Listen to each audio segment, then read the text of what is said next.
In the harsh winter of 1959, deep within the frozen wilderness of the Ural Mountains in Soviet Russia, a group of 9 experienced hikers embarked on what was supposed to be a challenging, but ultimately routine expedition. None of them returned alive. What happened to them remains one of the most chilling and unexplained mysteries of the 20th century.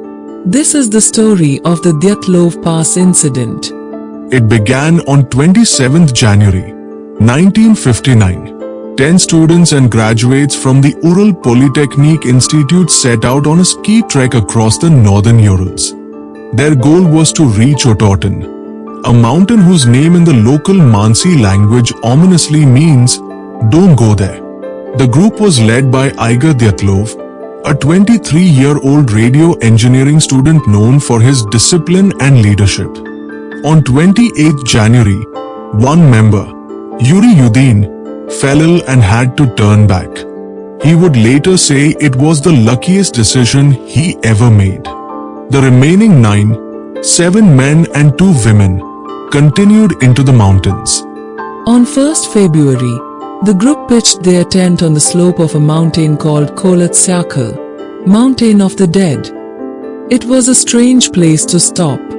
Just a few miles downhill was a forested area that would have offered shelter from the wind. But perhaps they wanted to stay on course, or simply misjudged the weather. That night would be their last. When the group failed to send a telegram confirming their return by 12th February, no one panicked immediately.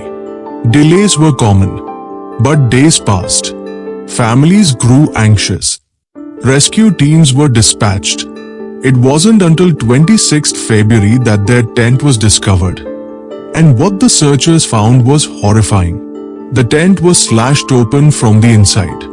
The hikers had fled into the snow, barefoot or in socks, wearing little more than underwear, in temperatures as low as -30 degrees Celsius. What could terrify 9 skilled outdoors people so much that they'd abandon their shelter without shoes or coats? The bodies were found scattered in the snow over the next few weeks. Some were near a tree at the edge of the forest, where they had apparently tried to light a fire. Others lay between the tree and the tent, as if trying to crawl back. But the final 4 were discovered in a ravine, under 4 meters of snow. And these 4 had severe internal injuries. 1 had a crushed skull. 2 had shattered ribs. 1 woman, Lyudmila Dubinina, was missing her tongue and eyes. Yet, bizarrely, no external wounds matched the violence of their injuries. It was as if they had been subjected to tremendous pressure, but not attacked.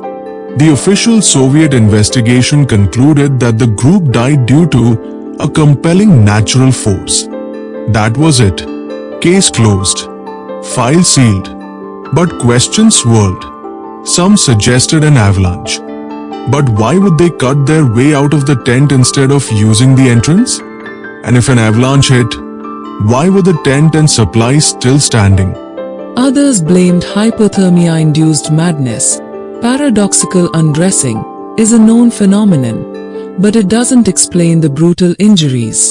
Still others whispered of military experiments, secret parachute mines or radioactivity. After all, some of the hikers' clothes had traces of radiation, and the military was known to conduct tests in remote areas. More outlandish theories include alien contact or Yeti attacks. In 2019, 60 years later, the Russian government reopened the case. Their conclusion? A slab avalanche, a rare kind of delayed snow collapse that could explain some of the panic. But many experts remain unconvinced. No theory explains every detail. Not the missing tongue, not the burned hands, not the orange skin, not the eerie glow some witnesses claimed to see in the sky that night. In the end, perhaps we will never know what happened on that frozen slope. 9 young lives were lost under the icy stars of the Urals, and their final moments remain a riddle etched into snow and fear. The Dyatlov Pass Incident is more than a mystery, it's a ghost story written in frost. And sometimes, the mountain still whispers their names.